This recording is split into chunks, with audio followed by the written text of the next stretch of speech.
Hello, എന്നത്തെയും പോലെ തന്നെ ഞാൻ എൻ്റെ കഴിഞ്ഞ ദിവസത്തെ വാട്ട് ഐ ഈറ്റിൻ്റെ ഡേയുമായിട്ടാണ് എത്തിയിരിക്കുന്നത്. അപ്പോൾ കുറച്ച് മുന്നേ ഞാൻ ഒരു മത്തങ്ങ ഒഴിച്ചുകറിയുടെ റെസിപ്പി ഷെയർ ചെയ്തിട്ടുണ്ട്. അപ്പോൾ അത് കാണുക. ആ റെസിപ്പി വീഡിയോ കണ്ടതിന് ശേഷം വേഗം തന്നെ വന്നിട്ട് എൻ്റെ വാട്ട് ഐ ഈറ്റിൻ്റെ ഡേയും ഒന്ന് കണ്ട് സപ്പോർട്ട് ചെയ്യുക. അപ്പോൾ ഞാൻ ബ്രേക്ക്ഫാസ്റ്റിന് വേണ്ടി എടുത്തിരിക്കുന്നത്, സാധാരണ ഞാൻ ബ്രേക്ക്ഫാസ്റ്റിന് വേണ്ടി എന്നും ദോശയുടെ കൂടെ എടുക്കാറ് ചമ്മന്തി, സാമ്പാർ, ഈ വക ഐറ്റംസാണ്. സാമ്പാറാണെങ്കിൽ ഏറ്റവും സന്തോഷം. സെക്കൻഡ് ഓപ്ഷൻ എന്ന് പറയുന്നത് സാമ്പാറാണ്, ചമ്മന്തിയാണ്. ഫസ്റ്റ് ഓപ്ഷൻ എന്ന് പറയുന്നത് സാമ്പാറാണ്. പക്ഷേ ഇന്ന് രണ്ടും അല്ല. ഇന്ന് നമ്മൾ നല്ല ചൂട് തട്ടിൽ കുട്ട് ദോശയുടെ കൂടെ കഴിക്കാനായിട്ട് ബ്രേക്ക്ഫാസ്റ്റിന് വേണ്ടി എടുത്തിരിക്കുന്നത് നല്ല അടിപൊളിയായിട്ടുള്ള തേങ്ങ ഒക്കെ അരച്ചിട്ടുള്ള കടലക്കറിയാണ്. കാര്യം എന്താണെന്ന് വെച്ചാൽ കുറച്ച് ലെഫ്റ്റ് ഓവർ ദോശമാവ് ഇരുന്നിരുന്നു. അപ്പോൾ ഇക്കാക്കൊക്കെ ദോശയെന്ന് പറയുന്നത് ഭയങ്കര മടിയുള്ളൊരു കാര്യമാണ്. അപ്പോൾ ഞാൻ എന്ത് ചെയ്തു, ദോശയുടെ മാവ് വെറുതെ പുളിച്ച് വേസ്റ്റാക്കി കളയണ്ടെന്ന് വിചാരിച്ചിട്ട് അവർക്കൊക്കെ പുട്ടും കടലക്കറിയും കൊടുത്തു. ഞാൻ എന്ത് ചെയ്തു, നല്ല അടിപൊളി തട്ടിൽക്കുട്ട് ദോശ വിത്ത് കടലക്കറി, നല്ല പച്ച തേങ്ങയൊക്കെ അരച്ച് ചേർത്തിട്ടുള്ള നല്ല അടിപൊളി കടലക്കറി, പിന്നെ അതിൻ്റെ കൂടെ ഒരു കപ്പ് ചായയും. ഓക്കെ, നമ്മുടെ ടേസ്റ്റി ആയിട്ടുള്ള ബ്രേക്ക്ഫാസ്റ്റ് ഒക്കെ കഴിഞ്ഞതിന് ശേഷം കുറച്ച് ഗ്രേപ്സ് എടുത്ത് കഴിച്ചു. ഓക്കെ, അതിനുശേഷം നമ്മൾ ലഞ്ചിൻ്റെ കുക്കിങ്ങുമായിട്ട് കിച്ചണിലാണ് കേട്ടോ. അപ്പോൾ കിച്ചണിൽ കുറച്ച് മുന്നേ നിങ്ങൾ കണ്ട എന്താ പറയുക, ഉണക്കമീനാണ്. ഉണക്ക അയല, അതായത് ഉണക്ക അയല ഉണ്ടല്ലോ, ഉണക്ക അയലയാണ്. പിന്നെ ഇതെന്ന് പറയുന്നത് നമ്മുടെ തലേ ദിവസത്തെ മീൻകറിയാണ്. തലേ ദിവസത്തെ മീൻകറി എന്ന് പറയുന്നത് അങ്ങനെ കുറച്ചേ ഉള്ളൂ, വളരെ കുറച്ചേ ഉള്ളൂ. അതും ഞാനെടുത്ത് ടേബിളിലേക്ക് വെച്ചു. പിന്നെ പപ്പടം പൊരിച്ചത്. ഇന്ന് ഞാൻ ഉണക്കമീൻ പൊരിക്കാനുള്ള ഏക കാരണം എന്ന് പറയുന്നത് നല്ല വറ്റൽമുളകും കൊച്ചുള്ളിയും വെളുത്തുള്ളിയും കടുകും കറിവേപ്പിലയൊക്കെ പൊട്ടിച്ച് താളിച്ച് വെച്ച ഈ ഒരു പരിപ്പ് കറിയാണ് അതിൻ്റെ കാരണം. അപ്പോൾ എനിക്ക് ചിക്കനോ അതുപോലെ തന്നെ ബീഫോ മുട്ട പൊരിച്ചതോ മീൻ പൊരിച്ചതോ, അതായത് നമ്മുടെ ഫ്രഷ് ഫിഷ് ഉണ്ടല്ലോ, അതൊന്നും എനിക്ക് കഴിക്കാൻ തോന്നിയില്ല. എനിക്കിന്ന് ഈ ഒരു നമ്മുടെ ഉള്ളിയും മുളകും കുത്തിക്കാച്ചിയ ഈ ഒരു പരിപ്പ് കറി ഉണ്ടല്ലോ, ഈ പരിപ്പ് കറിയുടെ കൂടെ എനിക്കിന്ന് കൂട്ടാൻ തോന്നിയത് നല്ല അടിപൊളി ഉണക്കമീനാണ്. അതുകൊണ്ട് തന്നെ നമ്മൾ കഴിഞ്ഞ ദിവസം ഉണക്കമത്തി വാങ്ങിച്ചു, കഴിച്ചു. കാര്യം വെച്ചാൽ വളരെ എന്താ പറയുക, ഉണങ്ങി നല്ല കമ്പ് പോലെ അത്ര ഡ്രൈ ആയിട്ടിരുന്ന്. അപ്പോൾ ഇന്ന് അതുകൊണ്ട് എന്ത് ചെയ്തു, ഉണക്ക അയലയാണ് വാങ്ങിച്ചത്. അത് കുറച്ച് നേരം ചൂടുവെള്ളത്തിലൊക്കെ ഇട്ട് വെച്ച് അതിൻ്റെ ഫ്ലഷ് ഒന്ന് സോഫ്റ്റ് ആക്കിയതിന് ശേഷം നന്നായിട്ട് കഴുകി നമ്മൾ നല്ല വെളിച്ചെണ്ണയിൽ വറുത്തെടുക്കുകയാണ് കേട്ടോ. പിന്നെ ഇന്ന് മെഴുക്കുപുരട്ടിയായിട്ട് ബീട്രൂട്ട് മെഴുക്കുപുരട്ടിയാണ്. ഈ ഒരു മീൻ ചട്ടി എന്ന് പറയുന്നത് ഒരു ഭംഗിക്ക് വേണ്ടി എടുത്ത് വെച്ചതേ ഉള്ളൂ. ഞാൻ ഇന്ന് എൻ്റെ ചോറിൽ കൂടുതലായിട്ട് എടുത്ത് ഒഴിച്ച് കഴിക്കാൻ പോകുന്നത് ഈ ഒരു ഉള്ളിയും മുളകും കുത്തിക്കാച്ചിയ എൻ്റെ ഈ ഒരു പരിപ്പ് കറിയാണ്. പിന്നെ നമ്മുടെ ഉണക്കമീനും ഉണക്ക അയലയും എത്തിയിട്ടുണ്ട്.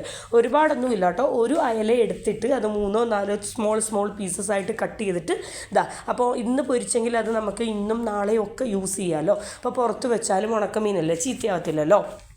ഓക്കെ, അപ്പോൾ എനിക്ക് കഴിക്കാൻ വേണ്ടിയിട്ടുള്ള ചോറ്, കാസ്ട്രോളിൽ നല്ല ചൂട് ചോറായിരുന്നു കേട്ടോ. അപ്പോൾ എനിക്ക് കഴിക്കാൻ വേണ്ടിയിട്ടുള്ള ചോറ്, ഇന്ന് ചോറ് കഴിക്കാൻ ഭയങ്കര ഇൻട്രസ്റ്റ് ആണ്. എന്നാണെന്നറിയാമോ, ആ ഒരു നമ്മുടെ വത്തൽമുളകും ഒക്കെ ഇട്ടിട്ടുള്ള കുത്തിക്കാച്ചി ആ ഒരു പരിപ്പുണ്ടല്ലോ, നമ്മുടെ പരിപ്പ് കറി, ആ പരിപ്പ് കറി എന്ന് പറയുന്നതും ഉണക്കമീനും കൂട്ടി പപ്പടവും കൂട്ടി കഴിക്കാനായിട്ട് ഇന്ന് ഭയങ്കര ഒരു ആഗ്രഹം തോന്നി. അതുകൊണ്ട് ഭയങ്കര ഇൻട്രസ്റ്റിങ്. ചില ദിവസം എന്ന് പറയുന്നത് വീഡിയോ ഒക്കെ എടുക്കണമല്ലോ, വിളമ്പണമല്ലോ, കാണിക്കണമല്ലോ, തീരെ താല്പര്യമില്ലാതെ വീഡിയോ എടുക്കുന്ന, അതായത് ലഞ്ച് വിശേഷങ്ങൾ കാണിക്കുന്ന ദിവസങ്ങളുണ്ട്. എന്നാൽ ചില ദിവസങ്ങളിൽ ഭയങ്കര ഇൻട്രസ്റ്റ് ആയിട്ട് കഴിക്കാനായിട്ടുള്ള ആഗ്രഹം മുന്നിൽ നിൽക്കുന്നു, പക്ഷെ വീഡിയോ എടുക്കണമല്ലോ, അങ്ങനെയുള്ള ദിവസങ്ങളുണ്ട് കേട്ടോ. ഇത് അങ്ങനെയുള്ള ഒരു ദിവസമാണ്. നല്ല ഉണക്കമീനൊക്കെ കൂട്ടി നല്ല അടിപൊളി പരിപ്പ് കറിയൊക്കെ കൂട്ടി കഴിക്കുന്ന ഒരു ഭയങ്കര ഫീലാണ്. പിന്നെ ഉണക്കമീൻ അതുപോലെ തന്നെ ഉണക്കച്ചെമ്മീനൊന്നും ഇഷ്ടമില്ലാത്തവർക്ക് ഇതൊന്നും പറഞ്ഞിട്ട് കാര്യമില്ല, അതിലൊന്നും വലിയ ടേസ്റ്റോ വലിയ രസമൊന്നും ഉണ്ടാകത്തില്ല. അപ്പോൾ എന്താണേലും എനിക്കൊരു അബദ്ധം പറ്റിയെന്നു വെച്ചാൽ വൻപയർ തോരനും കൂടി ഉണ്ടായിരുന്നു, അത് വീഡിയോയിൽ ഇൻക്ലൂഡ് ചെയ്യാനോ വിട്ടുപോയി. അപ്പോൾ നെക്സ്റ്റ് ഡേയിൽ വൻപയർ തോരനൊക്കെ ചേർത്തിട്ടുള്ള ലഞ്ച് ഞാൻ ഷെയർ ചെയ്യാം. എന്താ കാര്യം എന്ന് വെച്ചാൽ വൻപയർ തോരൻ കുറച്ച് കൂടുതൽ വെച്ചിട്ടുണ്ടായിരുന്നു. അപ്പോൾ ഞാൻ പെട്ടെന്ന് ഈ പരിപ്പ് കറിയും ഉണക്കമീനും ഒക്കെ കണ്ടപ്പോഴത്തേനും നമ്മളിവിടെ ആ പയറുണ്ടല്ലോ, പയർ തോരൻ എടുത്ത് ടേബിളിൽ വെക്കാനോ കഴിക്കാനോ എല്ലാം നമ്മൾ വിട്ടുപോയി. അപ്പോൾ നെക്സ്റ്റ് ഡേയിലത്തേന് അതേപടി ഇരിപ്പുണ്ട്. അടുത്ത ദിവസത്തെ ലഞ്ചിൽ ഞാനത് ഇൻക്ലൂഡ് ചെയ്യാം. അപ്പോൾ ഒരു രക്ഷയില്ല കേട്ടോ. കേട്ടോ. നന്നായിട്ട് ആ ചൂട് ചോറിലേക്ക് നന്നായിട്ട് പരിപ്പ് കറിയൊക്കെ എടുത്തൊഴിച്ച് പപ്പടമൊക്കെ കൂട്ടി പിന്നെ എന്താ നമ്മുടെ ബീട്രൂട്ട് മെഴുക്ക് പുരട്ടിയൊക്കെ കൂട്ടി ഉണക്കമീനൊക്കെ കൂട്ടി നല്ല അടിപൊളിയായിട്ട് നല്ല സ്വാദിഷ്ടമായിട്ട് നല്ല തൃപ്തിയായിട്ട് വയറ് നിറച്ച് ചോറ് കഴിച്ചു. ചോറൊക്കെ കഴിച്ചതിന് ശേഷം മധുരം എന്തെങ്കിലും കുറച്ച് കഴിക്കാൻ തോന്നി. അപ്പോൾ സാധാരണ പറയുന്നത് എന്നാന്ന് വെച്ചാൽ നമ്മളിപ്പോൾ അരിയാഹാരമൊക്കെ കഴിച്ചു, അതിൻ്റെ കൂടെ അരിയാഹാരമൊക്കെ കഴിക്കുന്നതിൻ്റെ തൊട്ട് പുറകെ കുറച്ച് മധുരമൊക്കെ കഴിക്കുന്നതിൽ തെറ്റില്ല. കാര്യം എന്താ വെച്ചാൽ കാർബോഹൈഡ്രേറ്റ് പ്ലസ് ഷുഗർ അത് ബാലൻസായി പോകും, അങ്ങനെ എന്തോ ഒരു സംഭവം ഉണ്ട്. അതുകൊണ്ട് നമ്മൾ എന്ത് ചെയ്യാം, ചോറുണ്ടതിന് ശേഷം കുറച്ച് മധുരം കഴിക്കുകയാണ്. അപ്പോൾ മധുരം എന്ന് പറയുമ്പോഴത്തേനും ഒരു ചെറിയ പീസ്, ഞാൻ ക്രീമും കാര്യങ്ങളൊന്നും എനിക്ക് ഒരുപാട് ഇഷ്ടമല്ല, അപ്പോൾ ക്രീമും കാര്യങ്ങളൊക്കെ കുറച്ച് കൂടുതലൊക്കെ മാറ്റി വെച്ചിട്ട് ഉള്ളിൽ ആ ഒരു സ്പോഞ്ച് കേക്ക് കഴിക്കാൻ വേണ്ടിയിട്ട് ഒരു പീസ് കേക്ക് എടുത്ത് അതിനുശേഷം ഈവനിങ് ആയപ്പോഴത്തേനും ഇക്ക ഇല്ലാത്തതുകൊണ്ട് തന്നെ ഒരേ ഒരു ഗ്ലാസ് ചായ, എനിക്ക് ഒറ്റയ്ക്ക് ചായ ഇട്ട് കുടിക്കാൻ ഇഷ്ടമില്ലാത്ത ഒരാളാണ്, പക്ഷേ ചായ കുടിക്കാൻ തോന്നി. വൈകുന്നേരം ആയപ്പോൾ ഒരു ചെറിയ വിശപ്പിൻ്റെ വിളി വന്നു. അപ്പോൾ ഒറ്റയ്ക്കാണെങ്കിലും ഞാൻ എഴുന്നേറ്റ് ചായ ഇട്ട് കുടിക്കുകയാണ്. അതിൻ്റെ കൂടെ പ്രത്യേകിച്ച് ഇന്നൊന്നും സ്നാക്സ് എടുക്കലോ വറുക്കലോ പൊരിക്കലോ കരിക്കലോ ഒന്നുമില്ല. നമുക്ക് കുട്ടികളും അതുപോലെ തന്നെ എല്ലാവരും ഒരുമിച്ചിരുന്ന് കഴിക്കുമ്പോഴാണ് ടേബിളിൽ പല ഈവനിങ് സ്നാക്ക് ഐറ്റംസൊക്കെ നമ്മൾ പൊരിക്കലും ടേബിളിൽ നിരത്തലും ഒക്കെ. ഒറ്റയ്ക്കാകുമ്പോഴത്തേനും ഒന്നുമേ വേണ്ട. 2-3 മിൽക്ക് റസ്ക് എടുത്തേ, 2-3 റസ്കും എടുത്ത് ഒരു പ്ലേറ്റിൽ വെച്ചിട്ടുണ്ട്. പിന്നെ നല്ല ഏലക്കയൊക്കെ ഇട്ട് കുറച്ച് തേയിലപ്പൊടിയൊക്കെ ഇട്ട് ആവശ്യത്തിന് മധുരമൊക്കെ ഇട്ടിട്ടുള്ള നല്ല അടിപൊളി ഒരു ചായ. അപ്പോൾ ഞാൻ ഒറ്റയ്ക്കാണ്, എനിക്ക് ഒറ്റയ്ക്ക് കഴിക്കാൻ വേണ്ടിയാണ് ഇത്ര റസ്ക് ഞാൻ എടുത്ത് വെച്ചിരിക്കുന്നത്. എനിക്കറിയത്തില്ല, ഈ ഒരു റസ്ക് ഉണ്ടല്ലോ നല്ല ചൂട് ചായയുടെ കൂടെ ഈ ഒരു മിൽക്ക് റസ്ക്, ഏത് റസ്ക് ആണെങ്കിലും ഓക്കെയാണ് കേട്ടോ, നമ്മുടെ വീറ്റ് റസ്ക് ആണെങ്കിലും എന്താണെങ്കിലും ഓക്കെയാണ്. ആ ചൂട് ചായയിൽ ആ റസ്ക് മുക്കി ഇങ്ങനെ കഴിക്കുമ്പോൾ ഉള്ളൊരു സുഖമുണ്ടല്ലോ, അത് ഭയങ്കര സുഖമാണ് കേട്ടോ. അങ്ങനെ കുറച്ച് റസ്ക്കും നല്ല ചൂട് ചായയും കൂട്ടിയിട്ട് ഒറ്റയ്ക്ക് വൈകുന്നേരത്തെ ഈവനിങ് ടീ ടൈം ഞാൻ എൻജോയ് ചെയ്യുകയാണ്. നമ്മൾ ആസ്വദിക്കണമല്ലോ, നമ്മൾ ഭക്ഷണം എന്ന് പറയുന്നത് ആസ്വദിച്ച് കഴിക്കേണ്ട ഒരു കാര്യമാണല്ലോ. അപ്പോൾ ഒറ്റയ്ക്കാണെങ്കിലും നമ്മൾ ആസ്വദിച്ച് കഴിക്കണം. ഇന്ന് എൻ്റെ മോള് കസിൻ്റെ വീട്ടിൽ പോയിരിക്കുകയാണ്. അപ്പോൾ അതുകൊണ്ട് തന്നെ വീട്ടിലൊരു അനക്കവും ബഹളമൊന്നുമില്ല. അപ്പോൾ കുറച്ച് ബോറായിട്ടുള്ള ഒരു ദിവസമാണ്.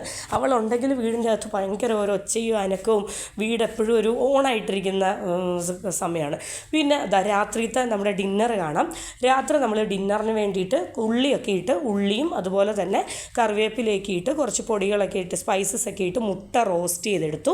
പിന്നെ നമ്മുടെ കടലക്കറി ഉണ്ടല്ലോ, രാവിലത്തെ കടലക്കറി കുറച്ച് ബാലൻസ് ഉണ്ടായിരുന്നു. പിന്നെ രാത്രി ഫ്രഷായിട്ട് പ്രിപ്പയർ ചെയ്തത് കൈറൊട്ടിയാണ് കേട്ടോ. അപ്പോൾ കൈറൊട്ടി എന്ന് പറയുമ്പോഴത്തേനും കുറച്ച് നാളുകളായിട്ട് എൻ്റെ ബ്രേക്ക്ഫാസ്റ്റായിട്ടും ഡിന്നറായിട്ടും നിങ്ങൾക്ക് പരിചിതമായിട്ടുള്ള ഒരു വിഭവമാണല്ലോ അല്ലേ. ഓക്കെ, അപ്പോൾ എനിക്ക് കഴിക്കാൻ വേണ്ടിയിട്ട് ഒരു 2-3 കൈറൊട്ടി എടുത്തിട്ടുണ്ട്. പിന്നെ ഒരു മുട്ട എടുത്തിട്ടുണ്ട് കേട്ടോ. ഒരു പ്രത്യേക ടേസ്റ്റാണ്. വെളിച്ചെണ്ണയ്ക്കകത്ത് കറിവേപ്പിലയും കൊച്ചുള്ളിയും ഒക്കെ ഇട്ട് ഒന്ന് മൊരിക്കണം. അതിനുശേഷം മുളക് പൊടിയും മഞ്ഞൾപ്പൊടി കുരുമുളക് പൊടി കുറച്ച് പെരുംജീരകപ്പൊടിയൊക്കെ ഇട്ടിട്ട് ഒന്ന് റോൾ ചെയ്തെടുക്കണം. പിന്നെ വളരെ ടേസ്റ്റി ആയിട്ടുള്ള നല്ല തേങ്ങ അരച്ച കടലക്കറിയും. അപ്പം ഇതെല്ലാം കൂടെ ചേർന്നിട്ടാണ് എൻ്റെ ഇന്നത്തെ ഡിന്നർ എന്ന് പറയുന്നത്. അപ്പോൾ എൻ്റെ കഴിഞ്ഞ ദിവസത്തെ വാട്ടർ ഈറ്റിംഗ് ഡേ നിങ്ങൾക്ക് എല്ലാവർക്കും ഇഷ്ടപ്പെട്ടെന്ന് വിചാരിക്കുന്നു. വളരെ ടേസ്റ്റി ആയിട്ടുള്ള ദോശയും കടലക്കറിയും, അതുപോലെ തന്നെ കേരള സ്റ്റൈൽ സിമ്പിളായിട്ടുള്ള തനി നാടൻ ഉച്ചയൂണും, പിന്നെ എൻ്റെ ഒരു പാവം വൈകുന്നേരത്തെ ഈവനിങ് ടീ ആൻഡ് സ്നാക്ക് വിശേഷവും, പിന്നെ എൻ്റെ ടേസ്റ്റി ആയിട്ടുള്ള മുട്ട റോസ്റ്റൊക്കെ കൂട്ടിയിട്ടുള്ള നല്ല അടിപൊളി ഡിന്നറും. അപ്പോൾ എല്ലാം നിങ്ങൾക്ക് ഇഷ്ടപ്പെട്ടെന്ന് വിചാരിക്കുന്നു. അപ്പോൾ അടുത്ത ദിവസം അടുത്ത വാട്ടർ ഈറ്റിംഗ് ഡേയുമായിട്ട് വരുന്നത് വരെ tata, bye bye, see U.